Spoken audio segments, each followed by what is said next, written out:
Dear students, today we are going to discuss about public-private partnerships. Public-private partnership is one of the important area in any administration. We are also witnessing various public-private partnership projects, programs in the country.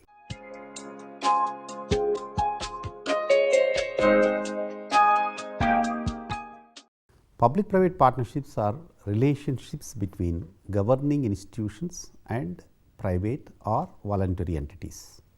They allocate the burdens of providing resources and taking risks in the provision of public goods and services. They also allocate the rewards to be gained from the provision of these goods and services. PPPs have proved to be most popular as ways of providing the public with highly complex services or with services that require substantial capital investment. However, far from being limited business ventures, they are found in education, health, transport, technology and other policy sectors. Globalization has spanned a new era of technological revolution. This has paved the way for new ways of collaboration among various governmental institutions at the local, regional, state, central and international levels. The inauguration of the World Trade Organization is a case in this point. Not all partnerships come under the very specific understanding we have about the PPs in work. They differ from one country to other depending upon how they formulate their domestic policies. However, there is unanimous view that PPPs produce the kind of results that have not been witnessed earlier to the period of new public management early of the 1980s.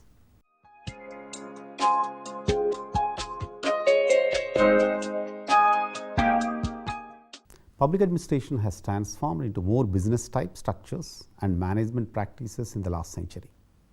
These transformations can be dubbed as mere new managerial factors embedded into government and the rise of new management paradigm. The most important changes in modern public administration have been the emergence of horizontal network relationship and the introduction of information and communication technologies. These two developments have profoundly impacted structures and management in government. There are many factors that led to evolution and growth of PPPs in various sectors of governance worldwide. The first being that of Automation of organizations in the pursuit of efficiency. The second factor is technology. The massive increase in connectivity created by the World Wide Web, that is WWW, is one of that. The third is scale and complexity. Some projects are so big that they can only be undertaken by the collaborative ventures. Theoretical discussions of PPPs suggest that each actor will provide a particular resource or ability. Those in favor of PPPs suggest that they combine the strengths and the private and public sectors. In this view, PPPs bring together the political access and long-term stability found in the public sector with the entrepreneurial creativity and ability to raise capital found in the private sector. Public administration has transformed into more business type structures and management practices in the last century. These transformations can be dubbed as mere new managerial factors embedded into government and the rise of management paradigm. The most important changes in modern public administration have been the emergence of horizontal network relationship and the introduction of information and communication technologies. These two developments have profoundly impacted structures and management in government. There is a trend towards outsourcing public services to private companies, for example, by forming public-private partnerships. But responsibility for determining entitlements and making other administrative decisions requiring a deep understanding of complex legislation and regulations cannot be outsourced unless there is some way to assure the personnel of the private company will correctly apply the law. Legal knowledge based systems provide a way to achieve this. The public agency retains control over the development of administrative policy by creating regulations, interpreting legislation and modeling these regulations in the knowledge base of LKBS. Provide an auditing trail enabling the agency to review decisions made by the private partner. Performance can be precisely monitored. New distribution channels for public services become feasible.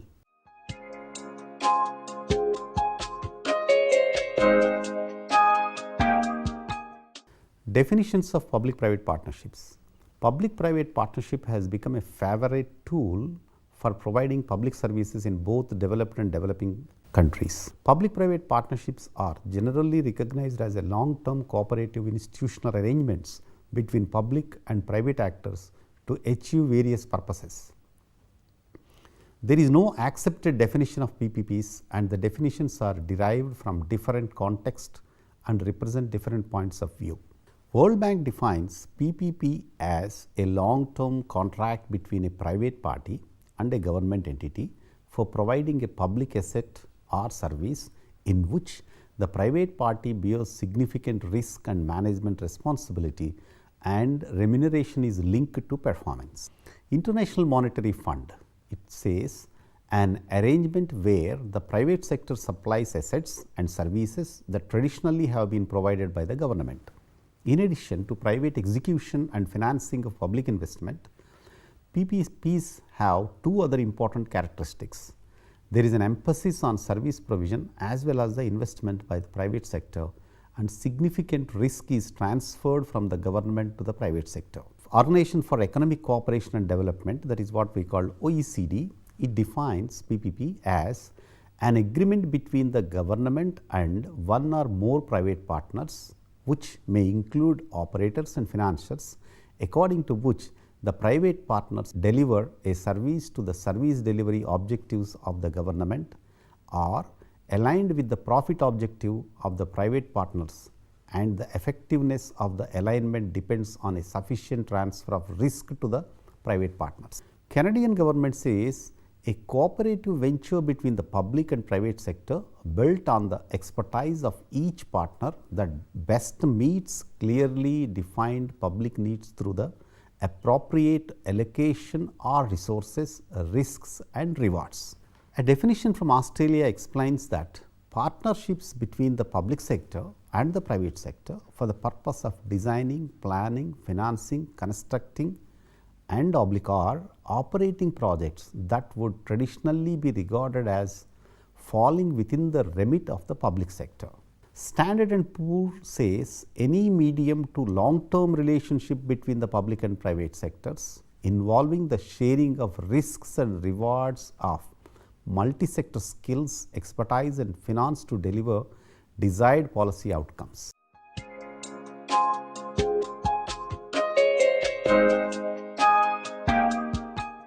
Atomization of organizations. The process of globalization resulted in the atomization of organizations, both public and private. Business have spread wide and far, and there is no alternative to collaboration. In the public sector, cost is just as much of an issue.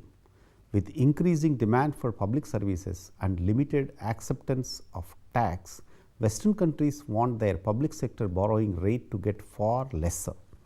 Liability factor become one of the foremost considerations in their public policy formulation. Over the last 3 decades, there has been an explosion of private finance initiative, that is what we call PFI, deals to fund capital growth in areas dealing with the public welfare. Another push towards atomization of public sector agencies was due to the inevitable rise of brands. Strong brands concentrate on a specific idea and make every effort to build on that idea in the minds of the public at large.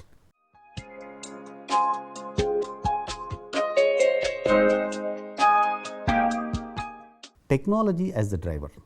The second big driver for PPPs is technology. Now that there is every possibility to digitalize all kinds of data and send it remotely to someone else, it is easy to collaborate with people and organizations anywhere in the world. The new connectivity has radically altered the economics of collaborative working everywhere, even to the extent of organizing parents' meeting in the evenings. Students now work with tutors living thousands of miles away. Health systems have become global to the extent that patients in some remote parts of the world get Medicare from surgeons and experts from across the world in a matter of seconds. Foremost, technology vendors have created such a big space for marketing e-governance, e-government practices across the world that no country can ill afford the applications that serve large masses of its population. The ability to connect with any part of the world certainly increases the potential for collaborative working. However, it does not confer an automatic ability to collaborate well. Individuals and organizations are suddenly making connections with people from entirely different cultures and backgrounds, and with organizations that differ from their own in shape, size, outlook, way of working, and quite possibly in hemisphere. There may be a lot of creative possibilities in PPPs, but there are things which are more complicated than them.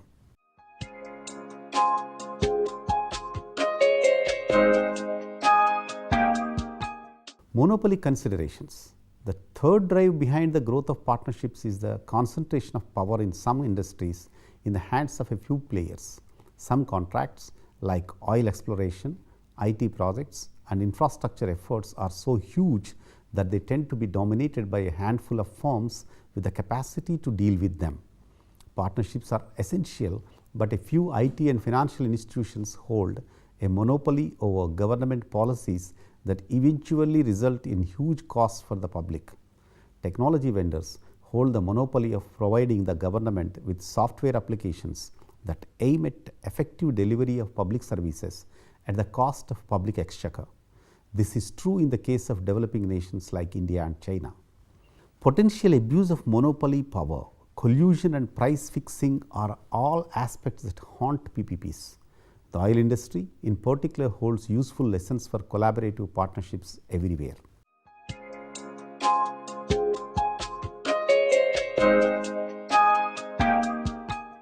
People are always a key ingredient to any successful work enterprise, whether in the private or the public sector. In both cases, people who maintain their skills, knowledge, and abilities to meet the changing requirements of the global marketplace as well as those of the fields of governance place a nation an advantage, participate most successfully in the fast changing world and national scene. Constantly updated education and training programs are the best assurances that any citizen who has the desire to improve will be able to participate with increasing capacities in the opportunities that this changing situation can provide. Public-private partnerships involve private sector supply of infrastructure assets and services that have traditionally been provided by a government. An infusion of private capital and management can ease fiscal constraints on infrastructure investment and increase efficiency.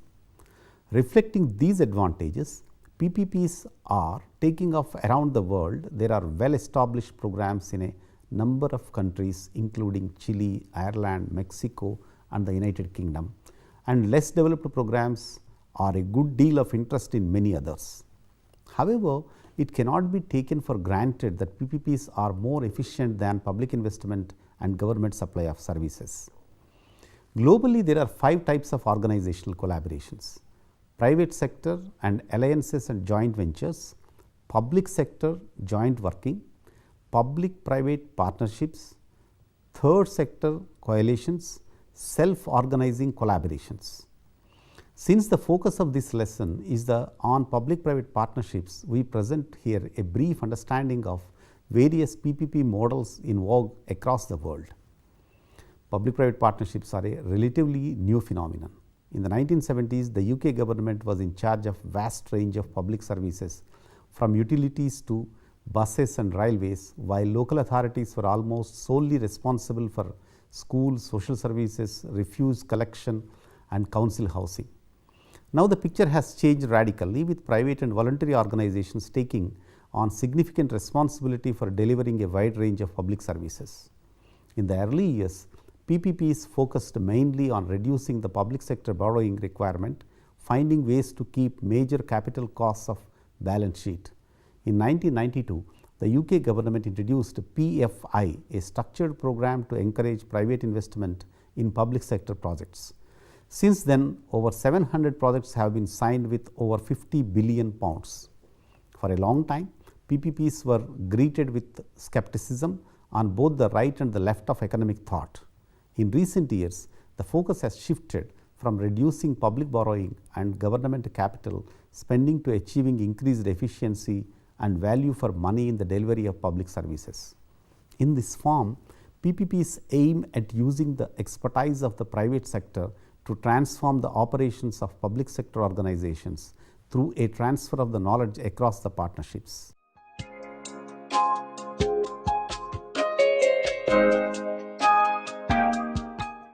Because of the huge diversity of the phenomenon, it is almost impossible to take stock of the results of PPPs as a whole in regard to the better governance.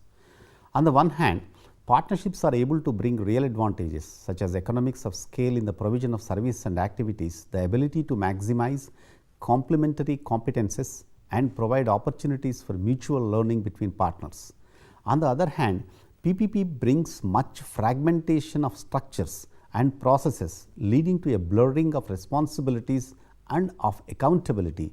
Therefore, employees fear losing their jobs or perks, and service users or citizens may fear becoming objects of profit making rather than recipients of the public services. Ultimately, PPPs can produce the best as well as the worst outcomes, depending on the configuration of factors involved in each of them. Generally speaking, PPPs should pay more attention to public governance issues. PPP offers a favorable framework well adapted to contemporary needs in terms of public policy. It facilitates innovation and experimentation.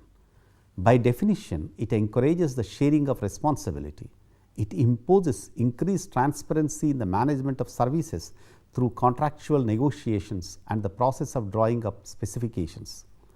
It may give marginalized groups kept on the fringe of representative institutions, foreigners, women, young people, especially in the inner city, access to negotiations and a certain legitimacy.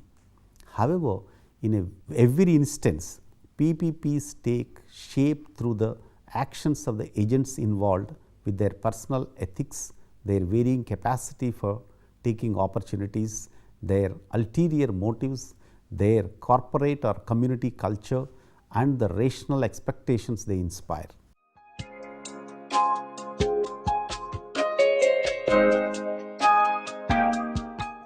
Role of PPPs. People are always a key ingredient to any successful work enterprise, whether in the private or the public sector. In both cases, people who maintain their skills, knowledge and abilities to meet the changing requirements of the global marketplace as well as those of the fields of governance place a nation at advantage to participate most successfully in the fast changing world and national scene.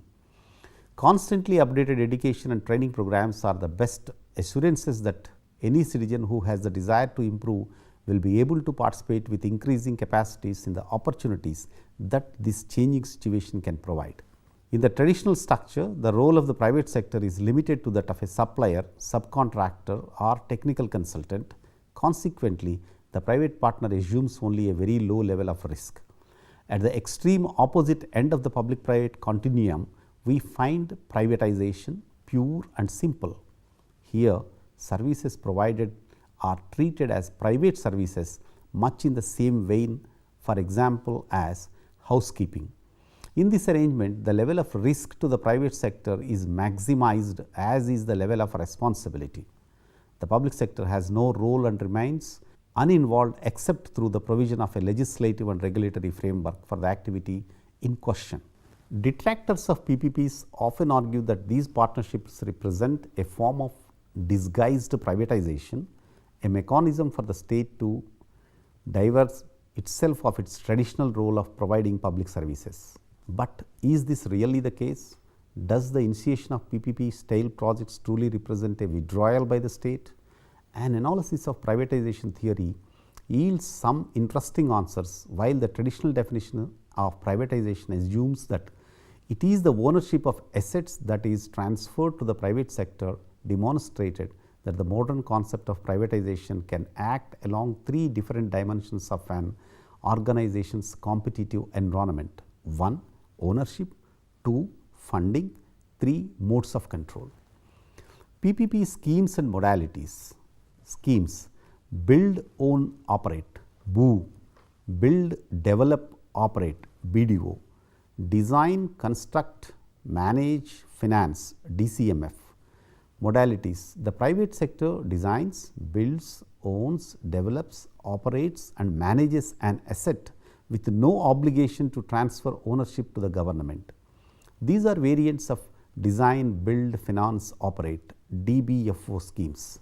Schemes: buy, build, operate, BBO; lease, develop, operate, LDO; wrap around addition, WAA. Modalities: the private sector buys or leases an existing asset from the government, renovates, modernizes and or expands it, and then operates the asset again with no obligation to transfer ownership back to the government.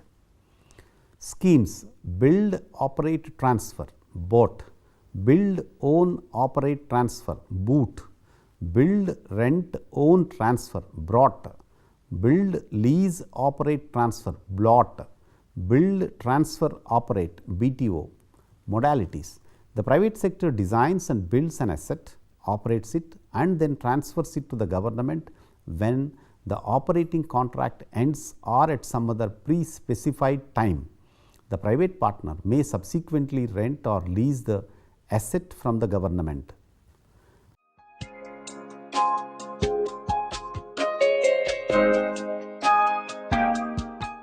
Opportunities and challenges. The one concept that have been haunting the PPP is the real definition of partnership. At a general level, almost any kind of relationship can be described as a partnership. Nevertheless, PPPs are understood more narrowly as a contractual relationship. Even this narrow definition would mean that the forms of contracting out, those arose along with the marketization and the new public management would count as PPPs. One might say that a PPP is a contractual relationship in which the relevant public and private agencies agree to fairly stable long-term links so as to fulfill a social purpose in a way that also profits the private agency. Substantive partnerships occur when the private agency more or less replaces the public one. Collaborative partnerships occur when both the public and private agencies perform active functions. There has been a great amount of debate on the feasibility and viability of PPPs in developing nations of late. However, the success of such ventures in health sector like the 108 services in the states of Telangana, Andhra Pradesh, Gujarat and Tamil Nadu, and e-citizen services across the major cities in the country of great hope for the PPP modules in citizen friendly governance. Monopoly of technology applications and software is haunting the e-governance plan in India, but things are changing for the better with many a state government adopting the free and open source software mode for the local applications.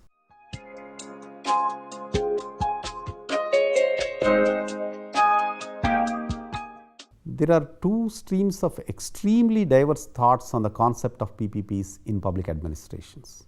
At one level, PPPs have been of great help to national governments in administering their constituents at all levels. However, in the Indian context, they have been successful only at the infrastructure level, where the taxpayers' money is invested nominally. The very use of high technology, complex management practices and huge investments have made PPPs a boon for both the developed and developing world in terms of reducing their budget on public infrastructure, but they have had an adverse impact on a whole range of societies like the marginalized, tribal and women in terms of the displacement, employment, rightful livelihood and substantial life. There is quite an opposite argument that favors the PPP mode in all the sectors that deal with the well-being of the public. Transport, health, education, housing, drinking water, sanitation, local livelihood, community and women empowerment are the areas in which the governments are actively collaborating with the private and voluntary sectors in India. There has been a significant improvement in the lives of rural and urban women with the growing culture of self-help groups across the country. However, the questions that need to be answered are the public agencies not fit and efficient enough to deal with these age-old problems? Are the governments effective enough in realizing their policy goals? Are the administrative systems functioning to their full potential? Many such questions remain unanswered in India owing to practical, political and administrative considerations.